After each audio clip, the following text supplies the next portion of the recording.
Good morning, everybody. I'd like to welcome you to our study this morning. We started a new book a couple of weeks ago. We're going to be in the book of Philippians for not very long because it's not a very long book. So this is our third study. We had the introduction was first, and last week we studied chapter 1, verses 1 through 11.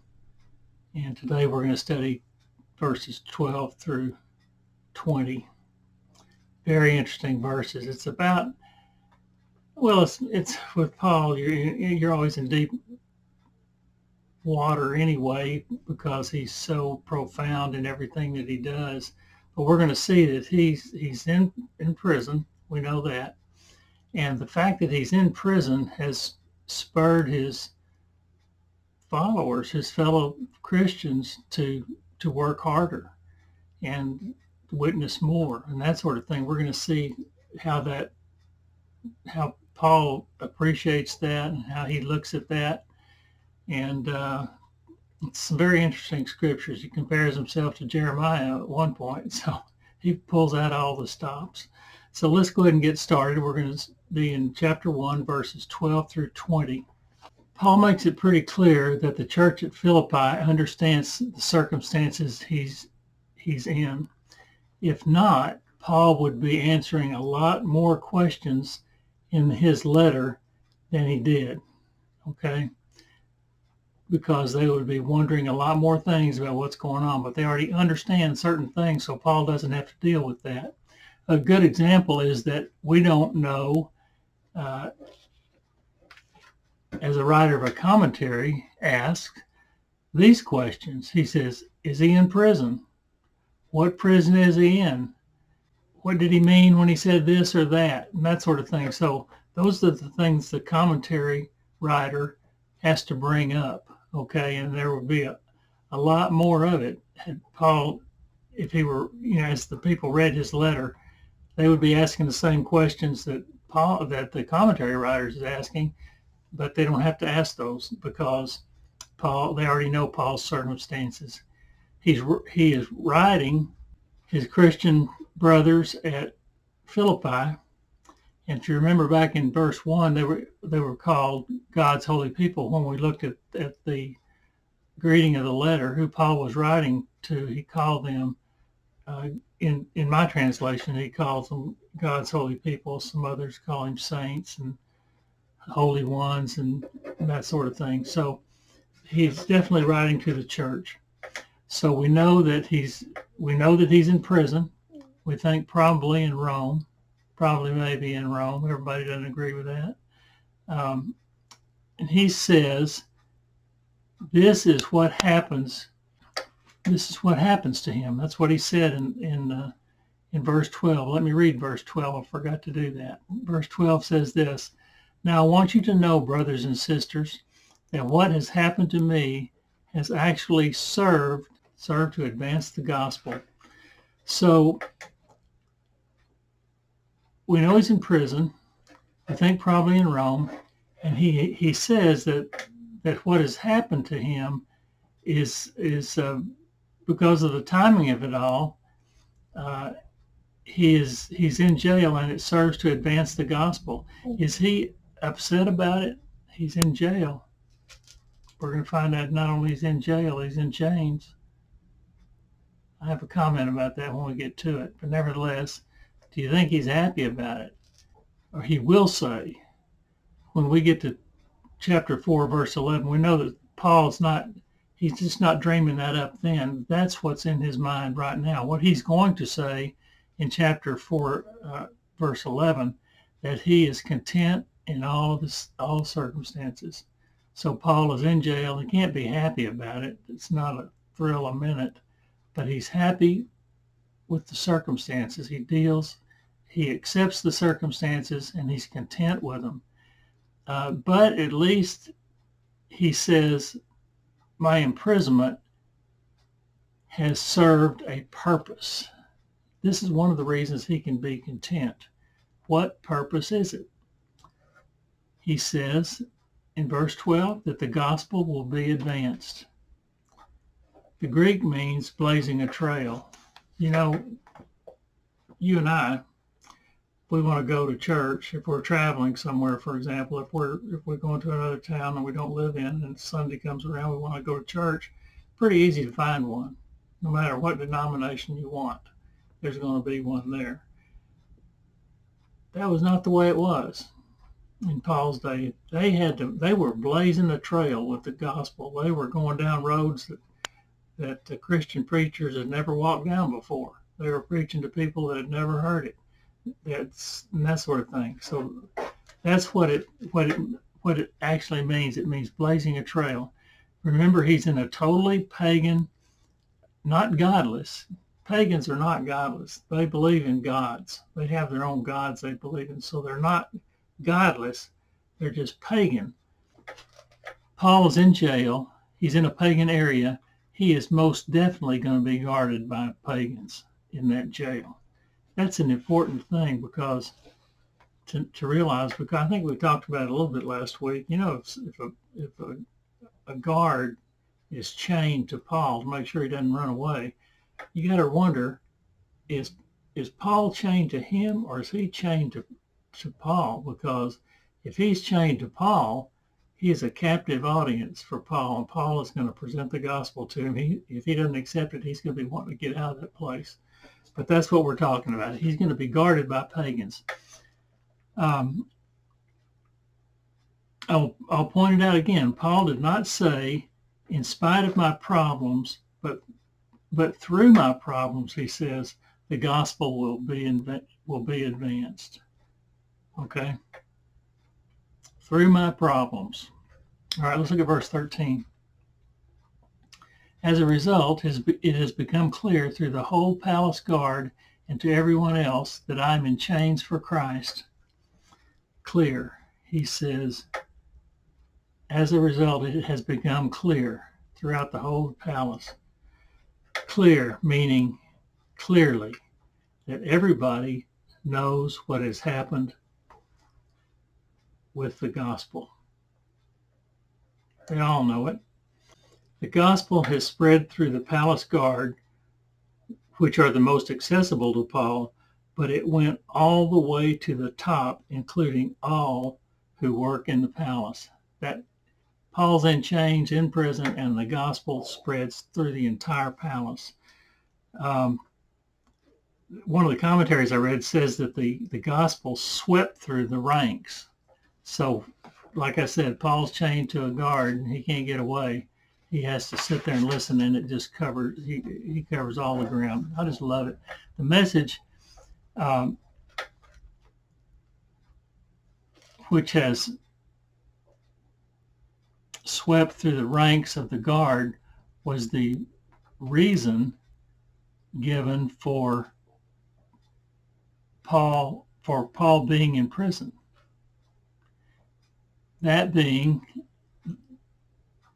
he was in chains for Christ, meaning for the sake of Christ, probably not because of his preaching, but just the things that he did aggravated a lot of people, and they found reasons to put him in jail. Christianity was considered, I mentioned this, I believe, in our introduction. Christianity was considered a sect of Judaism, which was a legal religion, considered a legal religion, and his preaching, therefore, would be considered legal. It wouldn't be illegal. So that, just because he was preaching, wouldn't be a reason to throw him in the slammer. But the reason he was imprisoned, and the fact that he was a Christian, swept through the ranks of the guard. He may have been in prison for something like the situation that they ran into that I mentioned in our introduction in Acts 16 about the fortune-telling girl who was just following him around and screaming everything out. And as a result, if you recall, people were getting saved. Because they were getting saved, they weren't going to this slave girl's owners, who were idol makers, because they didn't want any more idols. They didn't need them anymore. They had the living God that they were going to worship, so they didn't need them. And so they got arrested for that. So it could be something like that that's going to plague Paul as he goes through Asia Minor preaching. Let's look at 14. And because of my chains, most of the brothers and sisters have become confident in the Lord and dare all the more to proclaim the gospel without fear. How awesome is that? They become confident and they dare more to proclaim the gospel without fear. Paul's imprisonment and the reason for it has provided spiritual motivation for other Christians to show courage and speak fearlessly. That means with boldness. He didn't actually use that word, I don't think.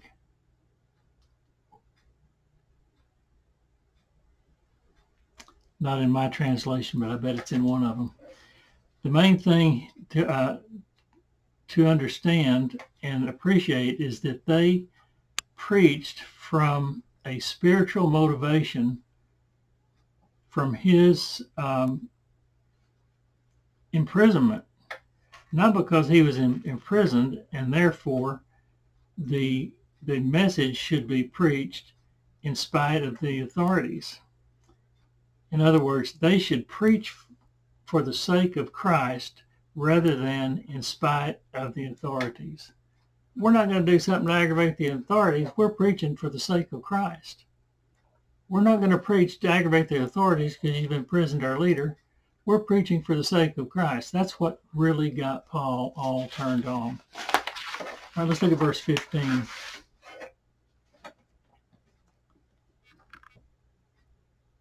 It is true that some preach Christ out of envy and rivalry, but others out of goodwill. Let me read the first part of 16 too. The latter do so out of love. The latter, the ones that are preaching out of goodwill, do so out of love. While Paul is in jail, there are two groups out there preaching, and I will say they're both Christian groups. You got, when he was in Galatians, in Galatians, he had false teachers that weren't Christian. These guys are Christian. They're just preaching out of something other than goodwill, out of envy and rivalry. Verse 16 says, let's see. Yeah, let me read verse 16, the ones that are preaching out of goodwill. Verse 16 says, the latter do so out of love, knowing that I am put here for the defense of the gospel. The latter, the ones preaching out of goodwill, do so out of love, knowing that I'm put here for the defense of the gospel. They do so to support Paul in his ministry. Oh yeah, they do that. It sounds like he is in there for a divine purpose. He's in jail.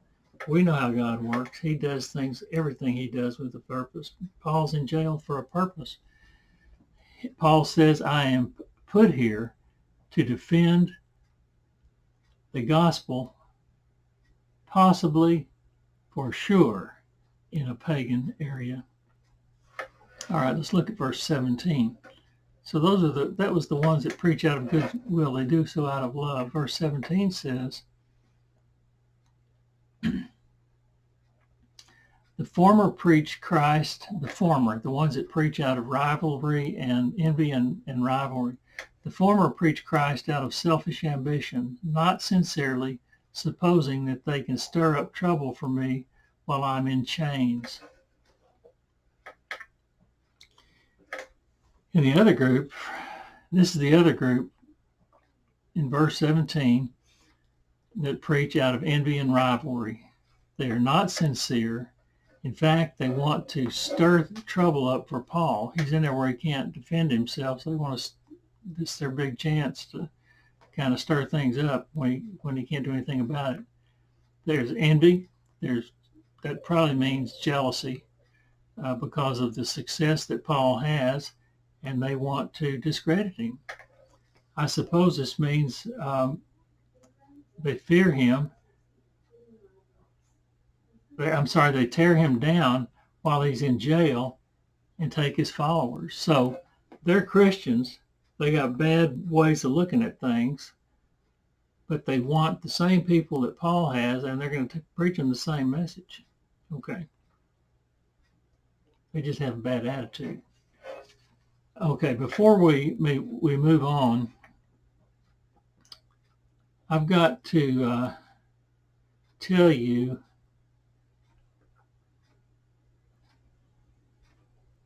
Paul is comparing himself, or his calling and his purpose for what he works for. He compares himself to Jeremiah, the calling of Jeremiah, when he says, I am put here in verse 16.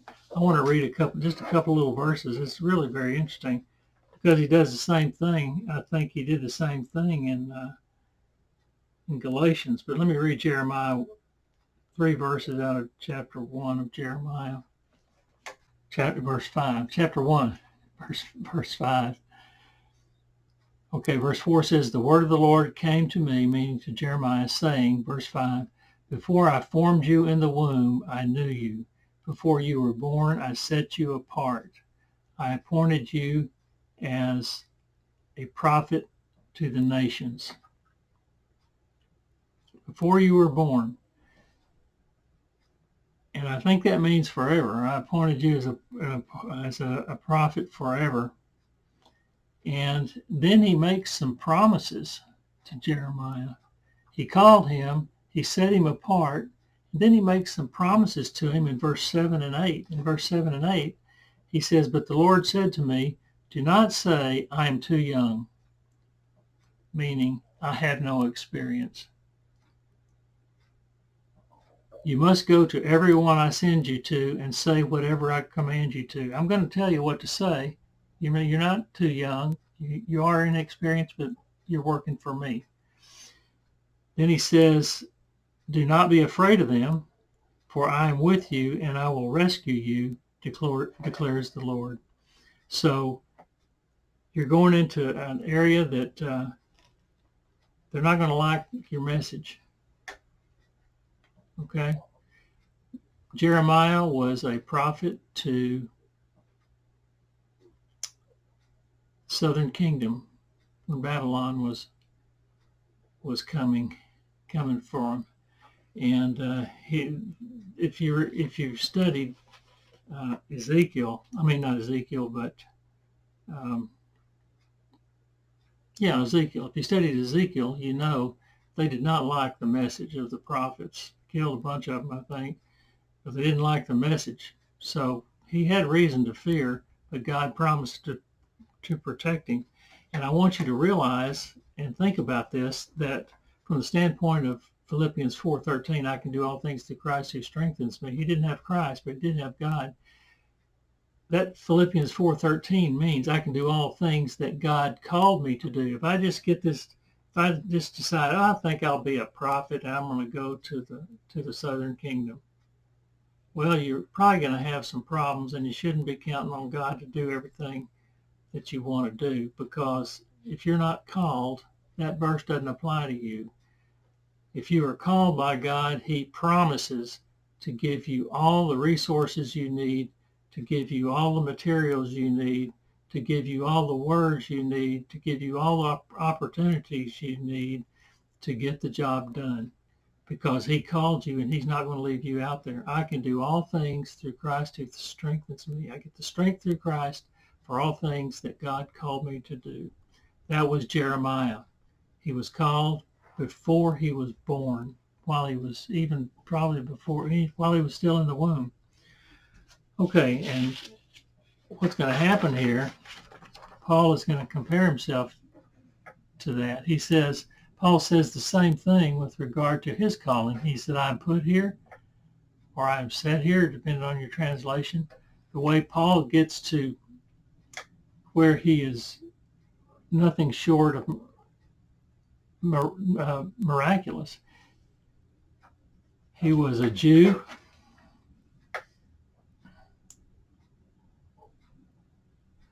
He was a Jew's Jew, a Pharisee's Pharisee. He was trained by the Pharisee of all Pharisees, Gamaliel.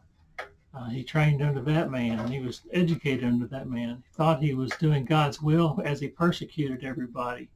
He was killing them, imprisoning them, dragging them off, going to their houses, dragging them out in the middle of the night. He thought all that was to please God. He found out that's not pleasing God. Then he met Jesus on the road to Damascus, and he found out he is being called to a new job, and that is to be an apostle to the Gentiles, which is the people that are hated by Jews. So he's a Jew's Jew, and not only is he not going to get to persecute Jews anymore, he's going to have to go preach the word, the new word that only he is going to have to the Gentiles. Okay, he's not put here to defend the gospel, is what he said. I've got here, let's just take a minute. I want to read Galatians 1, verses 15 to 18 to you. Let's see what's in there. Hope I got the right one. Galatians 1. It may be some of that comparison. But when God, who set me apart from my mother's womb, that sounds like Jeremiah, but Paul's talking about himself. But when God, who set me apart from my mother's womb and called me by his grace, was pleased to reveal his Son in me so that I might preach him among the Gentiles, my immediate response was not to consult any human. He said, I did not go up to Jerusalem to see those who were apostles before I was, but I went to Arabia, and later I returned to Damascus. He went to Arabia for 3 years. He gets this call. You know how it worked out on the road to Damascus. He gets the call to go to the Gentiles, and he goes immediately to Arabia. He doesn't go to the disciples, the apostles, to find out, hey man, guess who I just saw? What can you tell me? He didn't do any of that. He didn't want any influence from the outside. He's going to get the word straight from Jesus. He spends 3 years in Arabia. Many people think, and I'm one of them, that thinks he was with Jesus, finding the mystery of all mysteries, the gospel of Jesus Christ, that nobody knew. Okay, so he had a comparison there to Jeremiah, just to kind of, not to make a short story long, but I guess I did. So, so he goes for 3 years, and well, I've already covered it. People think that he met with Jesus, or many people do. And it brings us to verse 18.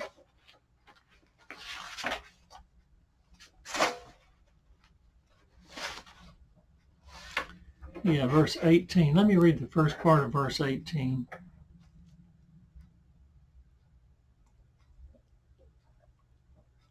But what does it matter? What he had just said in 17, let me read 17 again. The former preach Christ out of selfish ambition, not sincerely, supposing that they can stir up trouble for me while I'm in change. Then verse 18, but what does it matter? The important thing is that in every way, I love this, the important thing is that in every way, whether from false motives or true, that says false motives, not false message. Whether from false motives or true, Christ is preached. That's the important thing. And because of this, I rejoice. Paul likes that word, rejoice. A very interesting verse. Referring back to verse 14, where we see that both of these groups preaching are Christians. And Paul credits those preaching to his imprisonment. Now look again at verse 18. Paul is in jail. He says in change. Personally, I feel that being in change is much more confining than just being in prison. He is in prison and in chains. So not only is he in prison, he can't just get up and walk around anywhere he wants to go when he wants to go. So that is worse than just being in prison, to my way of thinking. Nothing he can do about that.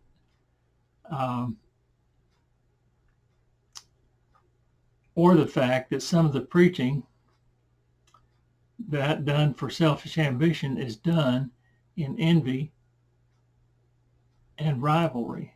So there's nothing he can do about that. He's in there. Those Christian guys are out there. The ones that are jealous of him are out there doing the preaching. There's nothing he can do about it. But he says the important thing is that Christ is preached. God's word, and I want you to think about that.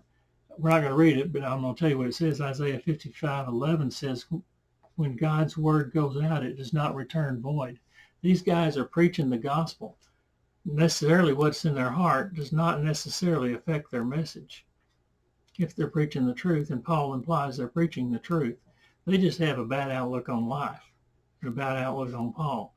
They're preaching the word, and that's what's important. They're preaching the message of Christ.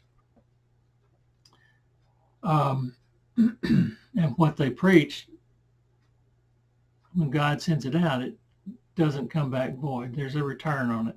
So we need to be careful when we malign some preachers on TV. I know you can get pretty aggravated at some of those guys if you watch them regularly or even occasionally, because they'll be preaching things that you may not believe. Not that the gospel message is tainted, but some of their beliefs are not entirely biblical, and that can gripe me a little bit.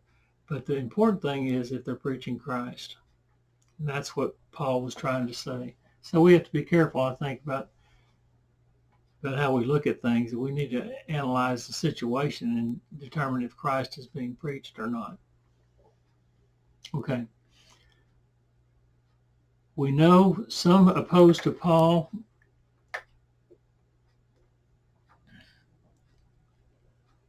in rivalry, but Paul does not give us enough information to know who they are. They may be all coming from the same missionary group, same company. He doesn't give us any information to know where they came from. It's not really important. It's the idea of the type of person that they are, and what they're preaching, and what are some of their attitudes. All right. Last part of verse 18. And because of this, and because Christ is being preached, I rejoice. Yes, and I will continue to rejoice. He said rejoice twice. I mean, that just hits me right between the eyes. He said it twice. What have I told you about why people use repetition in the Bible? For emphasis. He said it twice. He said, and because of this I rejoice. Yes, and I will continue to rejoice. I rejoice now, and I will continue to rejoice. He said that somewhere else, too. If you look over at Philippians, we haven't gotten there yet, but it's, Philippians 4. Philippians 4, verse 4, he says, rejoice in the Lord always. I will say it again, rejoice. Wow, he likes those double uses of a single word. Rejoice and continue to rejoice. He has just completed saying that the important thing is that Christ is preached, and that's the reason for his rejoicing, not the imprisonment. I told you he's content. He's going to tell them. He's already got it in his heart. He already knows he's content in all situations. He just hadn't told them yet.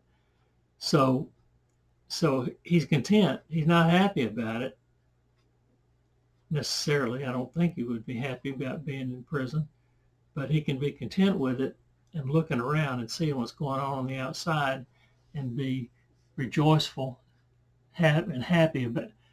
He can rejoice in that. Okay, not only will I rejoice, but I will continue to rejoice. I mentioned Philippians 4:4 to you. So the man is on a mission. The mission must be completed, and at every milestone, there is celebration. There will be rejoicing all along the way. Verse 19. For I know, yes, and I will continue to rejoice, For I know that through your prayers and God's provision of the Spirit of Jesus Christ, what has happened to me will turn out for my deliverance. Okay, he's in jail, not happy about it, but he's content with the situation. He sees what's going on. Here's another reason for him to rejoice. He said, I'm content because this has happened to me. Whatever has happened to me will turn out for my deliverance. All right, we need to get straight on that too. Paul knows he will be delivered. Well, if I was in there, I'd like to think so. I'm not sure I'd be feeling all that positive about it, but Paul knows he will be delivered. He said it right then. This means he has an air of confidence about it. He knows his deliverance will. He knows that his deliverance will come as a result of prayer and with the help of the Holy Spirit. The Holy Spirit will provide as needed. That's called provision. Paul knows that.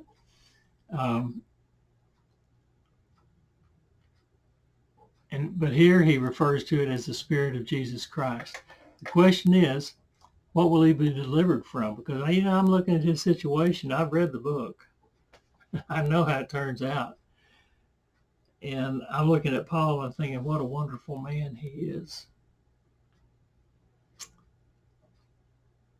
I heard one of our pastors one time say, talking about physical exercise and aerobic exercise and working out hard, said you can't add 1 minute to your life as God has it mapped out. Your quality of life can be pretty much improved because you got a better cardiovascular system, maybe. You got better muscular strength, thinking that's going to increase your longevity. God has it all mapped out. Paul is in prison and he will be feeling he will be delivered. He will be delivered on the day whether he's in jail or not in jail, he's going to die on the day that God has planned for him, when his purpose has been met, when God's purpose has been met and fulfilled in Paul. So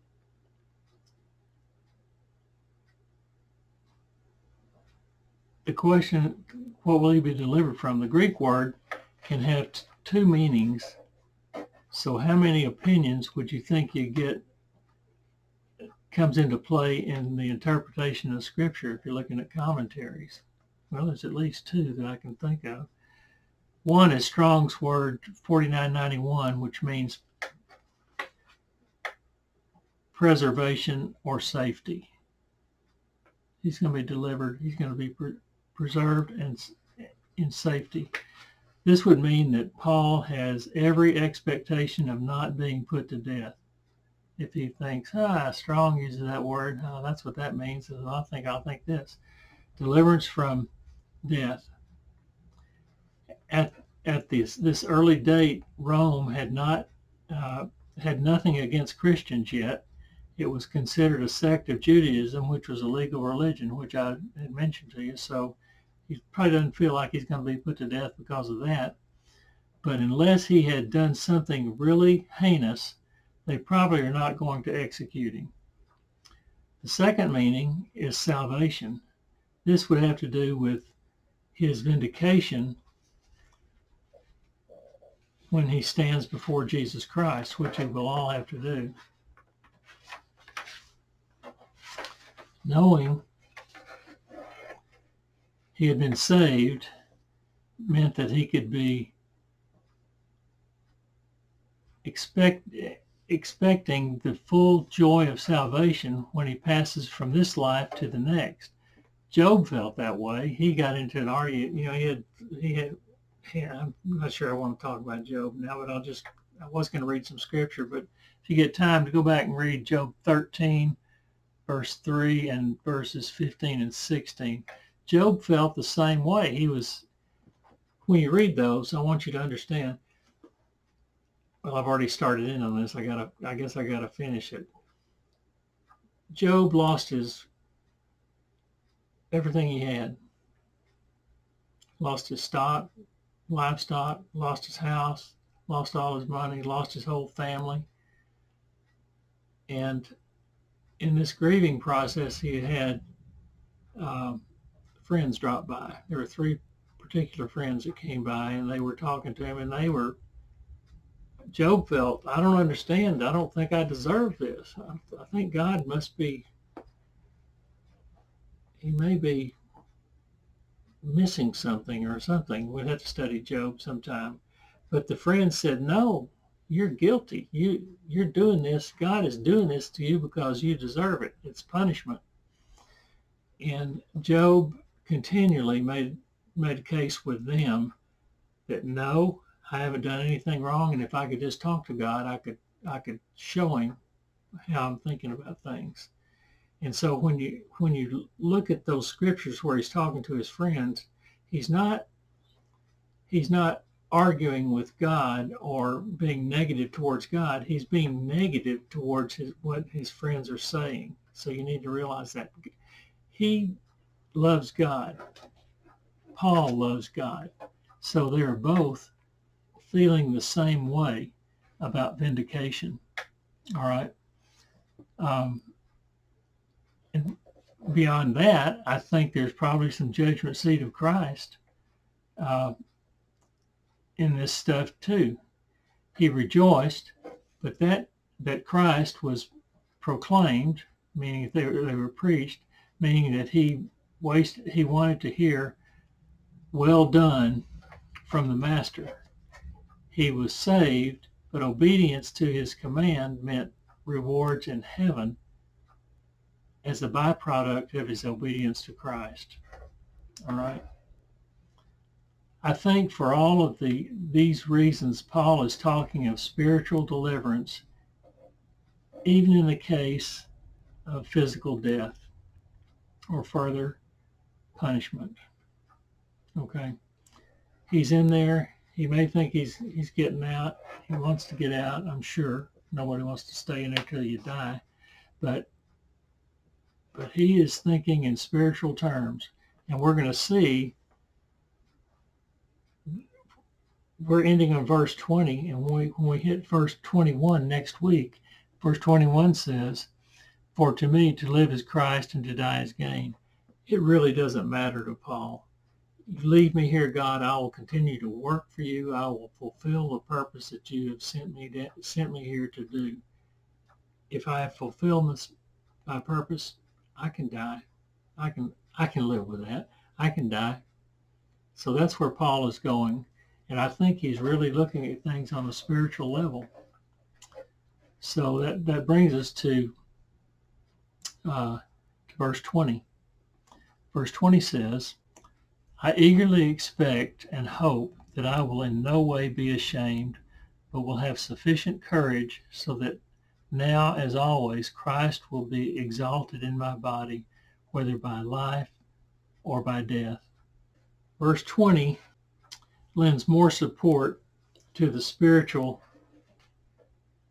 leaning that Paul is the way he's thinking. He's still talking about life and death.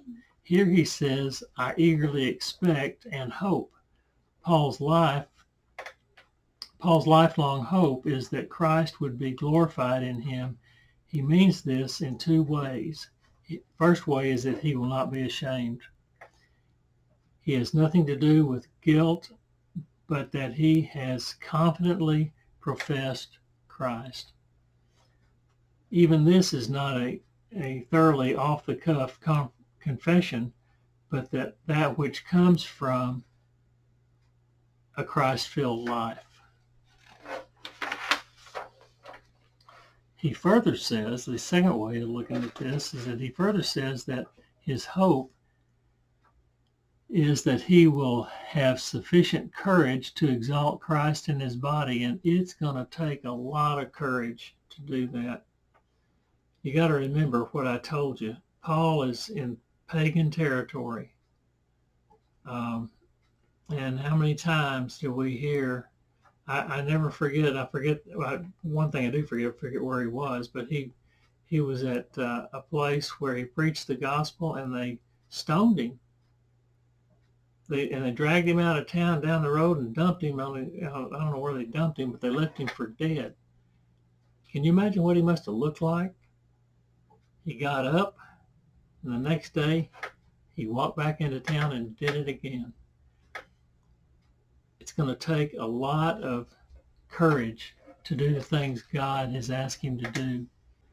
That means that while he lives, that while he is alive, it's important when he exalts Christ in his body, it's important to look like what he's preaching. All right. Again, this has nothing to do with guilt or shame, but boldness to present the gospel while he is alive. But moreover, through a lifestyle witness. Make your weekday walk match your Sunday talk.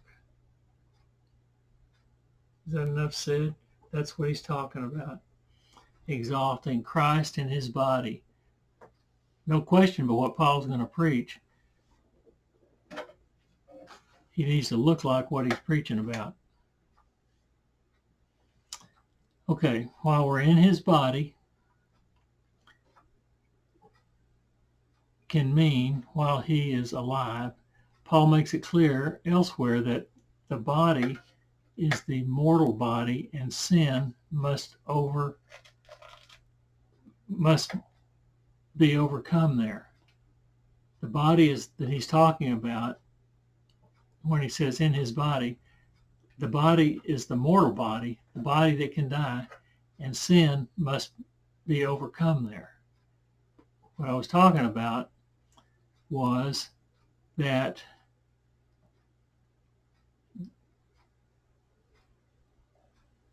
making your weekday walk match your Sunday talk. 1 Corinthians 6 verses 12 through 19. I'm not going to read it because it's a deep discussion of sexual immorality and unifying your body, Christ's body. You're one with Christ. So if you're involved with sexual immorality, say with the prostitute, what you're actually doing is unifying Christ with the prostitute. So he says the body is important. You don't want to do that.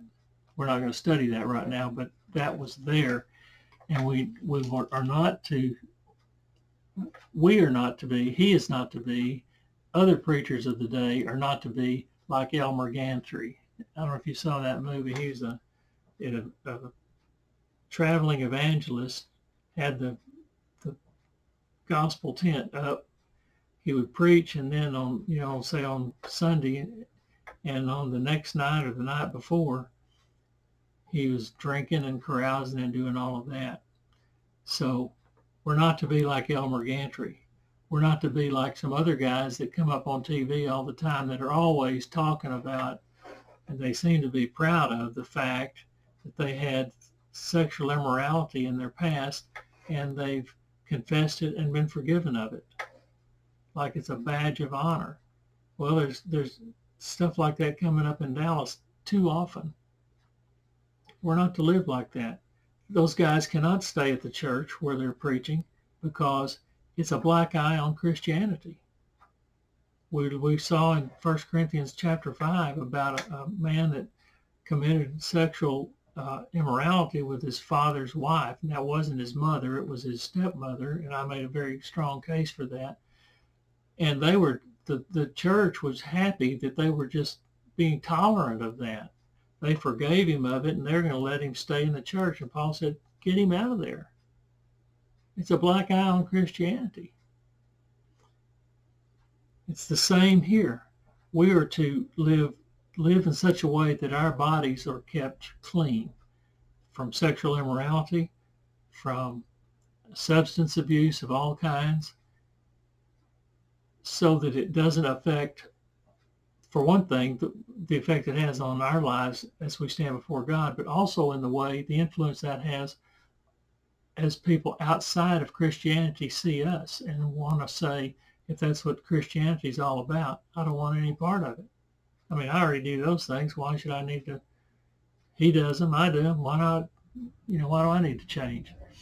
So this is a place from where we witness. our physical body, our presence, our physical presence is part of our witness. And we have to remember that. I've said many times that you can destroy a lifetime of witness with a single act. People that are not saved don't want to forget the things that you've done. All right? Paul is saying we need to realize that the body, our physical presence, is a place of witness. Christian commitment cannot happen apart from the body. The Christian must be in control at all times. The body does not function on its own. The mind and the heart contribute as well. All right, it is our vehicle for expression. It is the place where we receive communication. So he says we have to look like Christians as the body, in the body, as well as be like Christians in our hearts and minds. All right. I guess that's all I have for you today. Thank you for studying with me.